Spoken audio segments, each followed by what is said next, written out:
আসন্ন গণভোটকে নিয়ে প্রচারণায় নেমেছে অন্তর্বর্তী সরকার। বিভিন্ন সরকারি প্রচার যন্ত্র এবং স্থানীয় সরকারের প্রতিষ্ঠান ব্যবহার করে সরকার বলছে, গণভোটে হ্যাঁ ভোটের পক্ষে ভোট দিলে নাগরিকরা কিভাবে উপকৃত হবে। 11 জানুয়ারি প্রধান উপদেষ্টার প্রেস সচিব শফিকুল আলম বলেছেন, অন্তর্বর্তী সরকার আসলে সংস্কারের সরকার, তাই হ্যাঁ ভোটের পক্ষে প্রচার চালানোর এখতিয়ার তারা রাখেন। তবে এ ব্যাপারে একমত নন রাজনীতিবিদ ও রাজনীতির বিশ্লেষকরা। তারা বলছেন, 22 তারিখ শেষ হওয়ার আগেই এ ধরনের প্রচারণায় নেমে সরকার আচরণবিধি ভঙ্গ করছে। এর চেয়ে বড় কথা, গণভোটের আয়োজক সরকার, তারা সুস্পষ্টভাবে একটি পক্ষ নিতে পারে না।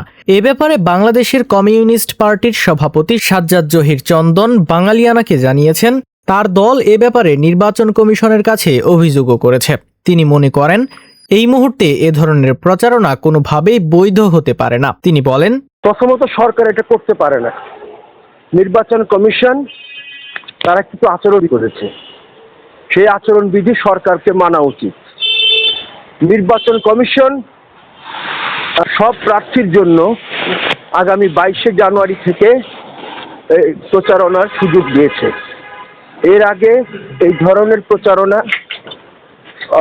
সম্পূর্ণ আইন বিরুদ্ধ এবং নির্বাচন কমিশনের আচরণবিধির লঙ্ঘন।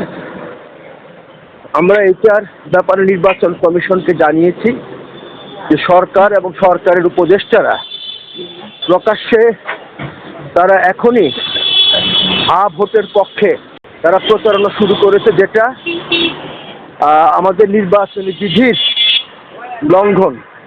অবশ্য সিপিবি সভাপতি এও জানান, তার দল গণভোটকে অসাংবিধানিক ও অপ্রয়োজনীয় বলে মনে করেন। তিনি বলেন, গণভোট হতে পারে তখনই যখন একটা নির্বাচিত পার্লামেন্ট কোনো জরুরি বিষয় নিয়ে মতবিরোধ দেখা যায়, তখন পার্লামেন্ট ইচ্ছা করলে তখন গণভোটের ব্যবস্থা করতে পারে। এটা আমাদের সংবিধানের 142 ধারায় সেটা আছে। এ ব্যাপারে যোগাযোগ করা হয়েছিল বিএনপির কয়েকজন জ্যেষ্ঠ নেতার সঙ্গেও। অবশ্য তারা কেউ এ ব্যাপারে মন্তব্য করতে রাজি হননি। এদিকে জ্যেষ্ঠ সাংবাদিক ও রাজনীতি বিশ্লেষক সিরাজুল ইসলাম মনে করেন, সরকারের এই ধরনের প্রচারণায় নির্বাচন প্রশ্নবিদ্ধ হতে পারে। তিনি বলেন, এখানে হ্যাঁ ভোটের পক্ষে দেশের সব মানুষ ভোট দেবে আমরা ধরে নিচ্ছি, আবার কোনো মানুষ যদি না বলতে চায় তারও তো অপশন আছে। অপশন তো আছে হ্যাঁ এবং না।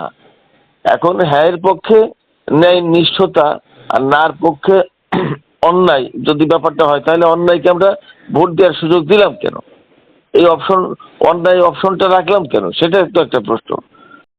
রাজনীতি সংশ্লিষ্টরা আরও বলছেন, এভাবে গণভোট নিয়ে নিজস্ব অবস্থান তৈরি করে সরকার স্বয়ং জনগণের উপর সিদ্ধান্ত চাপিয়ে দেওয়ার মতো আচরণ করছে। দীর্ঘদিন অবাধ নির্বাচন না দেখা ভোটাররা বিষয়টিকে ভালোভাবে নাও নিতে পারে।